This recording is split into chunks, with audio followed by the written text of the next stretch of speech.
very much, we would like to welcome you guys to our session about how we light the fire of our management, because as you've heard in our pitch already, Agile leadership is really fundamental to drive the Agile transformation, and especially to our experts here, we don't have to explain the necessity of this.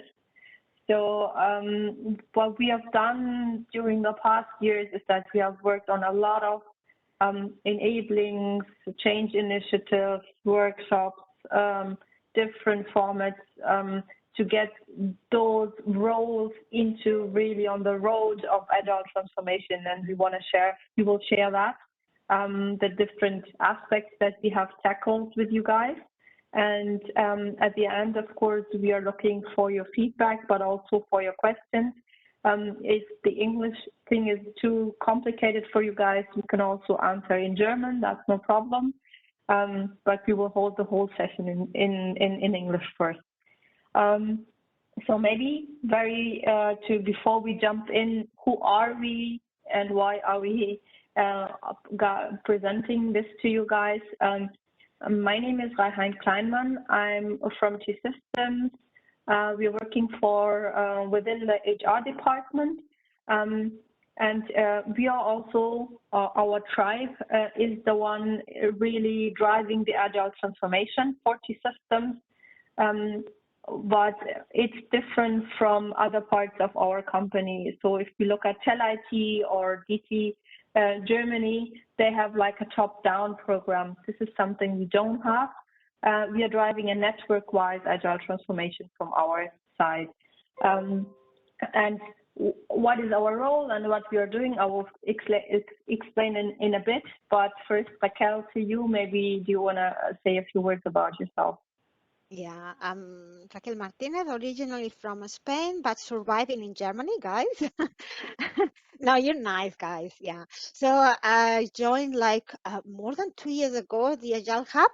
And yeah, learning every day. I'm providing and contributing for the T-Systems transformation. Yes, always great to have a Spanish colleague in the team. Raquel, but you are not Spanish too. You're actually German, so yes. And the both of us we will share more insights with you guys. So on the first chart or the first picture we want to share with you guys is who is the Agile Hub and what is our journey so far? What has been our journey so far? It's chart number 1. It's right in the middle. If you zoom in, you will see a little bit more content. I won't explain all the details that are there on the board. A few things that are important for you guys. I already said we are driving a network-wide Agile transformation, so there is a central team. If you know LACE teams, the third version of the LACE team, this is a little bit comparable to what we are doing. So we have a central team that is the Agile Hub, doing all the quality work, putting like the standards and all that stuff. And we have different transformation teams in our different areas of our company. So in each of our portfolio unit, we have transformation teams. And with this, one of our most important role is being really the connector. So connecting the different transformation teams that we do not implement new stuff in different areas, working all on the same page. That's our role. So connect the Agile power teams that we have, the little transformation teams. We work a lot on creating new formats, new enablings, of course, depending on the demand that we have in our organization. But we also we have a little team of coaches and experts to put together. And for example, Raquel is taking care of our Iberian team as well. So we are also connected with a few areas of our company. We are working very closely as well. Or if you look at our MIS part, managed infrastructure, they are going to implement SAFe on a bigger level. as one of the first ones, and we are also working with them very closely. So and also, of course, we have like an influencer role, and trying there to have the right topics at the right time in our company. With this, overall, of course, we work a lot also with our top management and our managers to bring them on the road of agility. We have also, as you can see, the agile transformation or the path that we have taken have started pretty early. Within our company, within T-Systems, we have many agile projects already for years and years. So we have Scrum expertise, we have DevOps expertise, we have already safe also mode in connection with our customers. So if we look at PSA or SBB, which is a bank, the Swiss bank, so they are already really working with us in also in safe mode. So there is a lot of expertise that has been growing, and there are bigger islands now than they were 2 or 3 years before. And our role is really to bring in, to connect those different islands and connect the dots, and make this transformation ahead of us a bigger one than it is at the moment. Because as you know, agile projects have their limitations in all the benefits of agility if there is no agility at enterprise level. So that's also our role to take care of, and also to drive with our top management.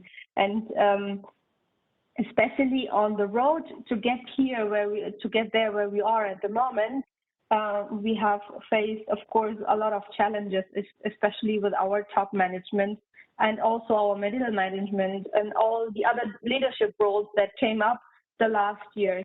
And for all of that, we have worked on the different formats that we have created now. And I would like to hand over to Raquel to start with our very first ones that we have created for our leaders. Okay, I'm going to jump to the box number 2. So is our portfolio of voluntarily and flexible self-enablings. Basically, as Raihan mentioned, leaders need to be part of the transformation. They are actually the decision makers if the transformation will happen or not. And we needed to get them on board, and that was the awareness phase, especially, you have leaders that might know about agility, but you have different levels. But in the awareness phase, we had to do something for those that were jumping, that were skeptical, or they didn't have the information yet. And we provided 3 topics here, the Agile leadership journey. So basically, we introduced them to the mindset of agility and what is leadership in agility? What is the contrast with the normal or classical leadership? Then we had another product that is the professional agile leadership. So basically is in short PAL, and it's based on a Scrum org, the official certification of agile leaders. So we created a self-enabling journey where afterwards a leader could get certified in a Scrum org. Additionally, we provide, there are different roles that we were already introducing, and slowly also more people are joining to this role. That is the squad, tribe, and chapter lead. For those that are going to be in this new role or were in the new role, they already take the leadership quiz. So basically, we provide quizzes with questions and answers. So it's like a game in learning, here you can find the link to our Jump page where you can find all these self-enabling topics. So this was for the awareness phase, Then we had, okay, they are aware, they learn about what is about agility. I want to start, but I don't know how to do it. So I'm going to go now to the box number 3.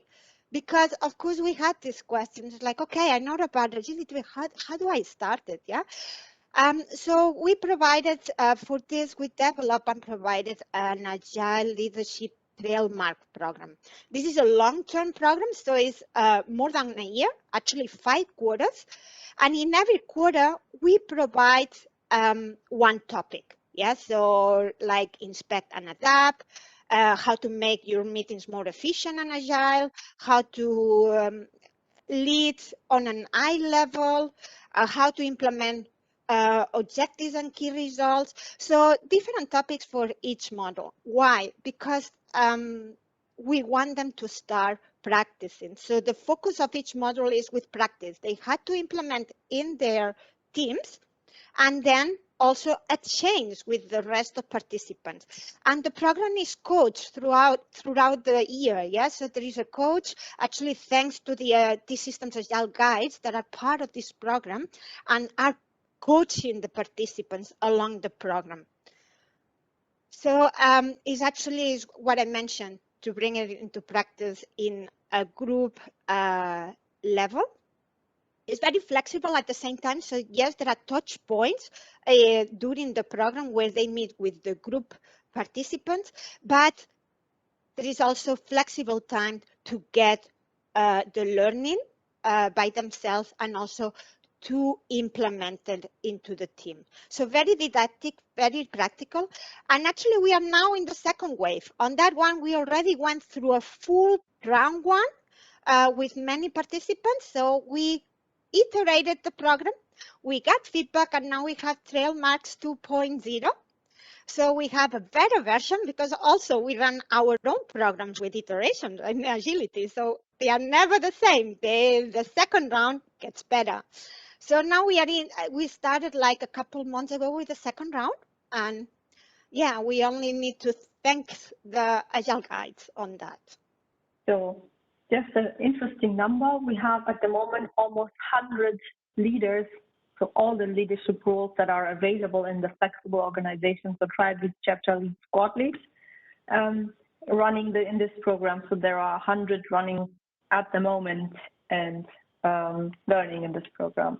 Exactly. And another remark is global also. We have several countries in the program. It's not only German-based.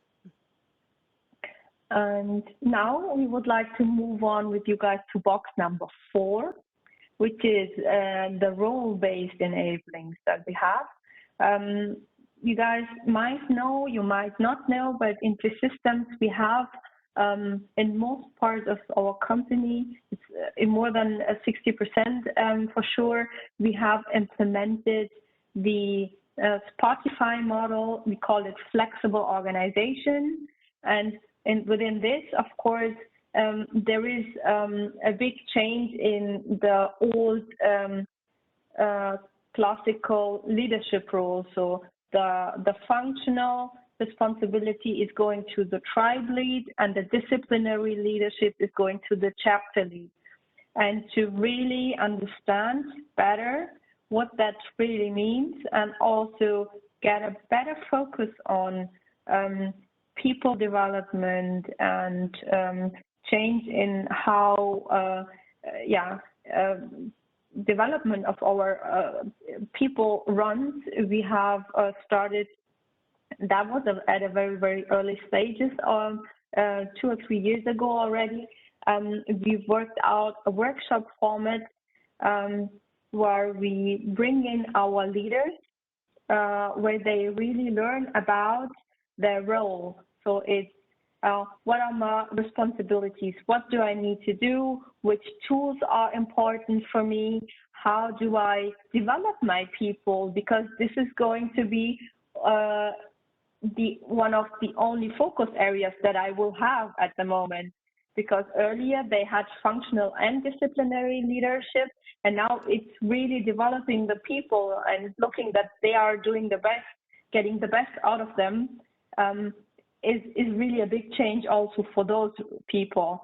So we have created a workshop format where we really guide them and enable them in driving that change that is coming ahead. We had more than 100 participants there of our leaders. This is of course a voluntary workshop, at the moment, we are working on a second iteration. So the first one was roughly 2 years ago. They understood a little bit of their role and responsibilities and tried to implement it. But we also see here that it's a tough one to really focus only on this and drive that.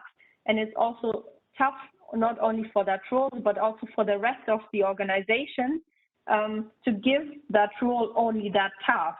So other tasks are additionally coming up. So focusing on people development for that role is a tough one. And we are working on a second iteration on this workshop format that will come up probably during this year. And we will drive it on a bigger scale. And then the other very important role is the tribe lead. So being responsible for a bigger range of topics that belong together, really content-wise. We have worked out a similar workshop like for the chapter lead. In here, those tribe leads are getting really the most important tools that are necessary for their role. So especially using objectives and key results is a very important thing for the tribe lead role, but also prioritization and many other topics that this role needs to cover to have his or her content topic under one good umbrella. And this format is just being piloted in one of our portfolio units. And it will, of course, be developed in the future. So the charts are in German, but if you guys have any other questions about it, go ahead. And of course, there are way more roles that we have to enable in our organization, but this were the first one to start with. And moving from this, I would like to hand over to Raquel to share with you guys another learning format that we have. Exactly. Follow me to number 5, box number 5, because I'm gonna show you a really eye-opener. Yeah. What happens to really transform the whole organization? We really need powerful ambassadors, and powerful ambassadors, that means top management. How do you get top management involved? Through a challenge. Top management, you know that they're competition, yeah, between them. There's always competition in those levels, yeah. So let's gonna do it a competition. So that's why we said, okay, let's gonna develop this Agile certification challenge.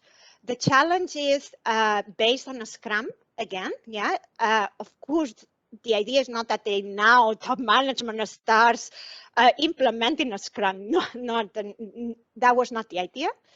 But they needed to get certified in 1, 2, or 3 certifications. So most of them did actually the 3 certifications: the Scrum Master, the Product Owner, and the Agile Leader.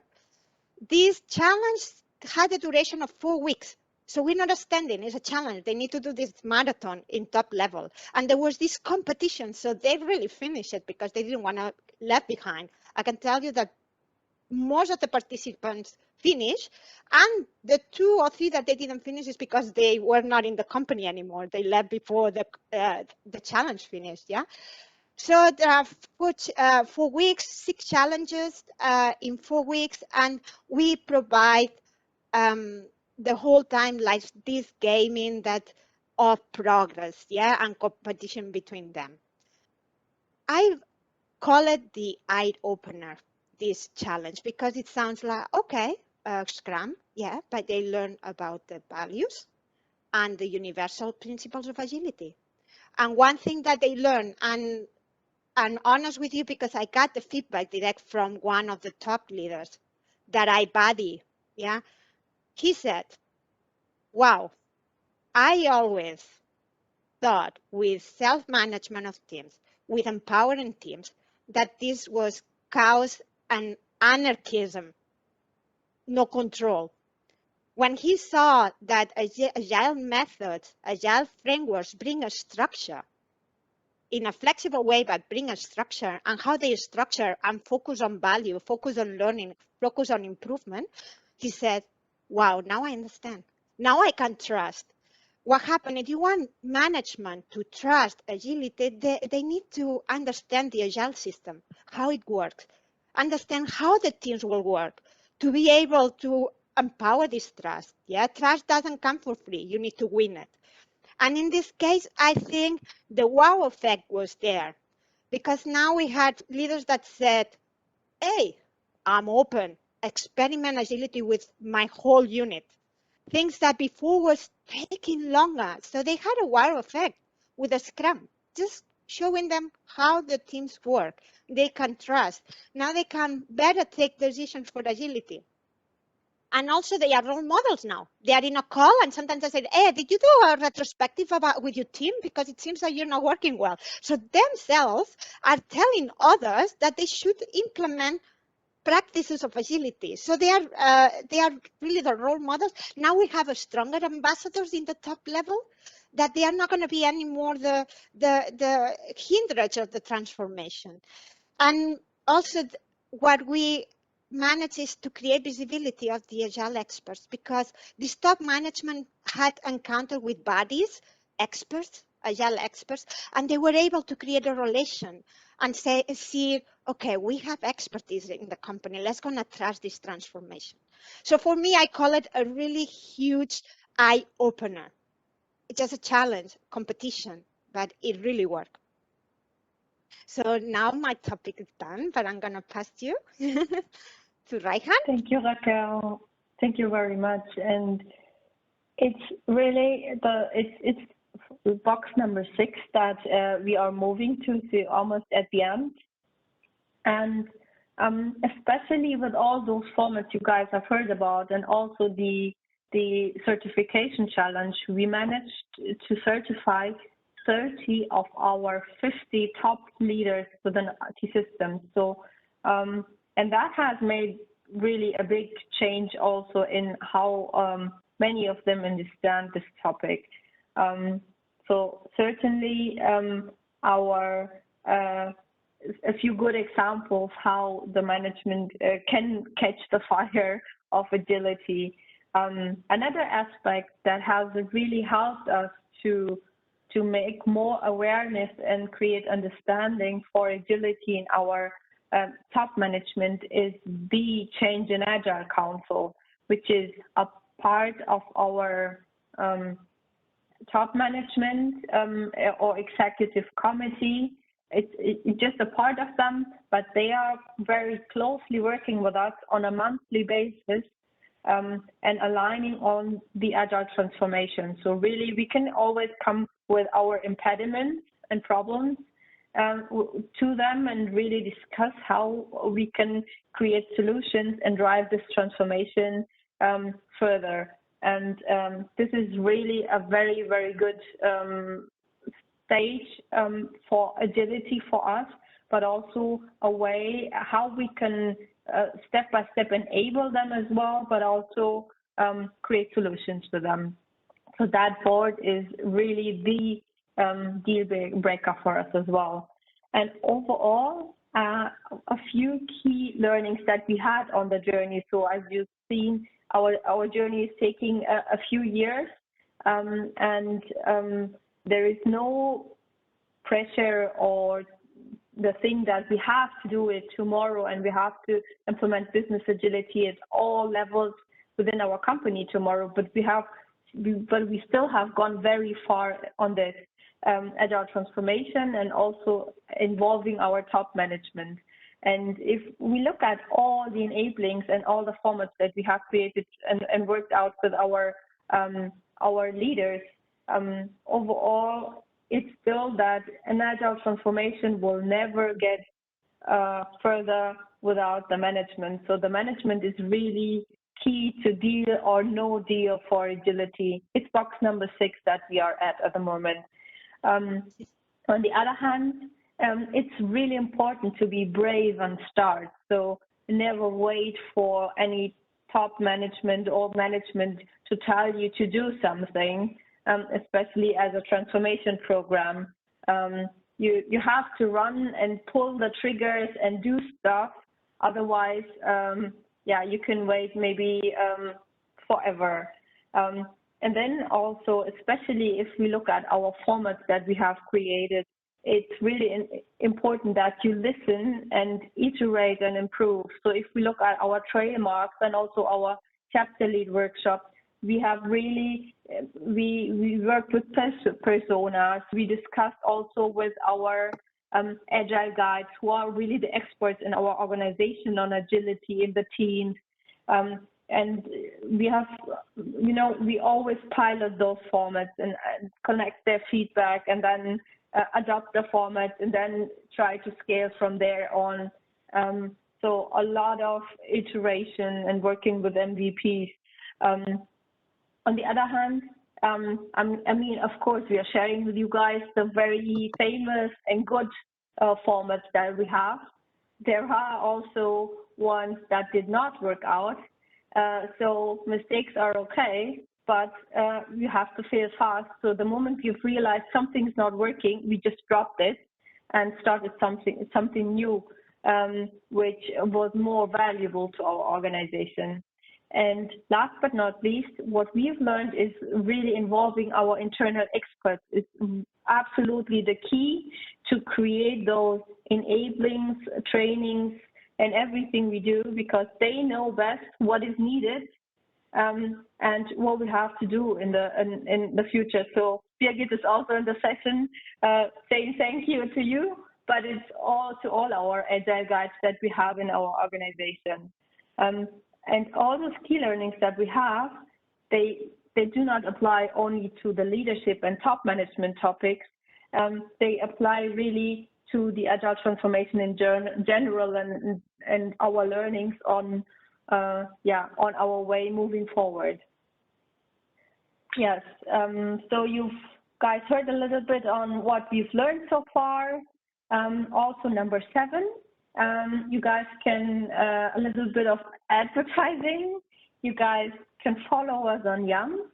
We have our page. A lot of our formats and content are available there. You guys can just click and open and use. And also, you guys can follow us on LinkedIn. There is also a lot of content and things that we've shared. Yes, and from that, we would like to move on and end the session. So content-wise, and we can get to the feedback part. Yeah, also, we left some room here for questions, guys. If you have any questions whatsoever, anything that we didn't touch and you are more interested, we still have some time for questions. So I'm just going to start the question round then. Dan, go ahead. Break the ice. So thank you, guys. I'm actually not from Telekom, so I don't go so much into detail of organizational on your end. But I have like 2 questions. One is, could you point out if there was like an initial spark, or what was like the thing that actually kicked off, okay, we should do an agile transformation? Was there like a key leader who said it? Was it a bottom-up thing? Because this is always, it's really different in different companies, but maybe you have some kind of story, some kind of insight to point that out. So honestly, maybe I can start. The key thing in our company was and are our customers and our market. So it's not that our biggest customer units that has to really change because they have to change. We don't have everyone in the management on board there, but it's the customers that are already demanding for agility, Scrum, DevOps. So we are already with our customers from outside of the market already forced to do it. And if the best business values is seen there, to create the awareness and bring it to a higher level, it's not very easy because on the project level you can change the stuff. That's not the problem. But if you want to change it on organizational level, if you look at financials and planning and how steering and governance is run, if you want to change that, that's really a pain. And not saying the rest of that sentence, but so if you want to change we that, all agree. So creating an awareness that those things need to be changed, it's very, very a heavy one. But we have our CEO on board on this. So he understands the benefits of this topic. He is backing us up, and he's pushing our top leaders and also the management to do this and to go with us on this journey of agility. Great, thank you. Can I have a second question, or is anyone else jumping ahead? Go ahead, Christine. You mentioned that you had two ones. So, like, I'm not sure if you mentioned it. If yes, I'm sorry. How many Agile coaches and Scrum Masters are actually pooled in the Agile Hub? Is it like 50 Scrum Masters and then you have thousands of leaders I'm just trying to understand the scaling of people. Well, those guys are not pooled in the Agile Hub. We have, we have the different transformation teams called power teams in the different parts of the organization. And in each part of the organization, there are Agile guides. So those guides are the coaches. And if we look at it, we have trained 130 Agile coaches in the last 2 years. But we have way more experts on agility in our organization. So it's not only Scrum, it's design thinking, it's DevOps, it's SAFe. So it's all the different kinds of being an Agile coach so they are all spread in the organization. There is not a big pool of coaches and guides centrally. It's only our little team that is pooled centrally of 7 people or something. Okay, great. Thank you. We are a small and powerful team. But as mentioned, Raihan mentioned, is about the networking of agility. Yeah, we empower this networking. So we have the Agile Guides group, the Power Teams group. So it's just making the network to work. So that's our function there in the middle. So we're doing a pretty good job there. I mean, it's slow, but we're getting there. I like it that you're saying that we empower it. So the power is with you guys and girls. And Raihan, you mentioned before that your CEO is backing you up, and I don't know what else you said. And that was bearing the question with me, or triggering the question whether he's actually living the values as well. As now from other parts of Deutsche Telekom, I hear that an Agile chapter will be umgehängt. It will be put somewhere else, and some great Agile leaders are leaving the company. Actually, one has just left the company, Reza Musavian, some time ago, who brought design thinking kind of into Deutsche Telekom. Okay, there are several reasons why. Maybe he found something else, which is great. So I'm really wondering, is the top management breathing, living agility, and it's not just saying this is great and writing it is great, but is it also breathing it and having it ingrained in their DNA? Now, especially for university systems. That's a good question. Maybe Raquel, I'll start, and you can add. Maybe. And if you look at our leaders, we just said that we have enabled 30 of our 50 top leaders in one of the Scrum roles. So if it doesn't matter which group. If you look at a group, I would say we have 30% that have really understood and really are living it. For the rest, of course, it's taking time. I mean, they have learned it for 20, 30 years to act the way they act. And now we are coming around the corner and telling them it's different. They have to learn on the way. And actually, I feel like many of them are open for. I mean, they're asking us, did I do it right in that session? Was that okay what I did? So, and that's giving at least me the feeling that they're trying. I agree to that. And yes, they have been socialized, or actually many people have been socialized in waterfall hierarchies. This is how we, they, whoever actually we kind of grew up. And what I appreciate, Tim Höttges said, I think 1 or 2 years or so ago, that he hasn't been born as an agile leader, and it's just not his, it wasn't in his DNA by then, but at least he supported it in the company. And as you, Raquel, were saying earlier, it's we. It's essentially at the end of the day, it's back to us as agile coaches, scrum masters, design thinkers to breathe it in the company. Yeah, the thing it has to do also with risk takers. Yeah, I mean, agility is experimenting. There is a risk when you experiment. It might work or not. Yeah, and what they need to understand is the win-win situation if it works, or if it doesn't work, you know earlier enough. Yeah, and so yes, the degree.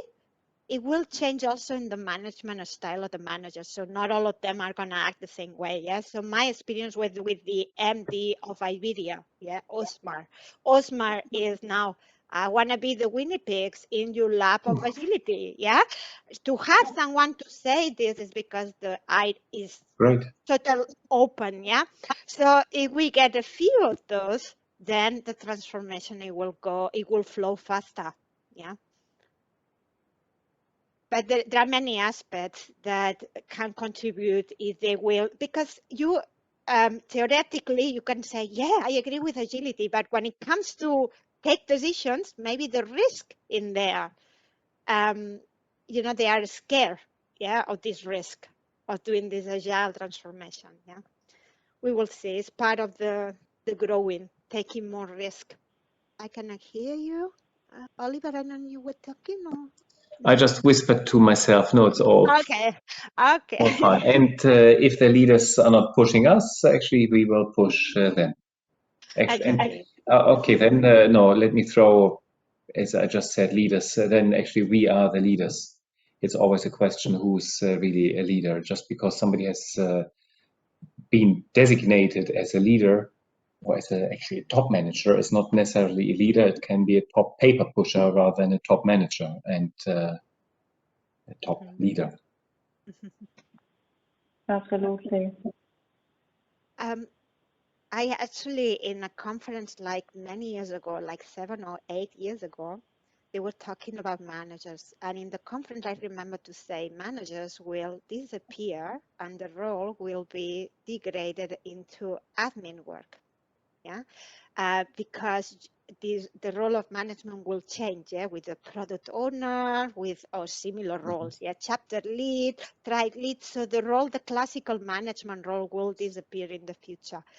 And I remember I said that a few years ago, and I had no clue about agility, but I knew that it had to disappear because it was not working, yeah, the style, yeah, of the classical manager. And they told me, no, you crazy, Raquel, that will never happen. It's like, it will happen. And now agility came and it's like, oh, that's the solution, is to get rid of that, yeah. Not of the managers, not the people, yeah, but the style, yeah, to get rid of the style.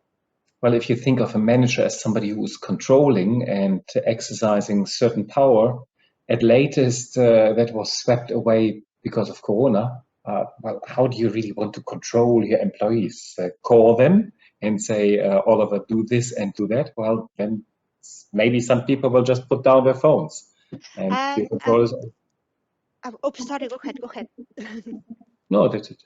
Just a comment. I know that other managers, to do this control, they are control freaks. They introduce more reporting. Yeah, so this is a danger. They will not change just because Corona is there. They will not change their mindset just like this. It has helped, inside the bad things. Corona, the pandemic had changed a lot of mindsets. Others didn't react. They kept and find other ways to feel safe. Yeah.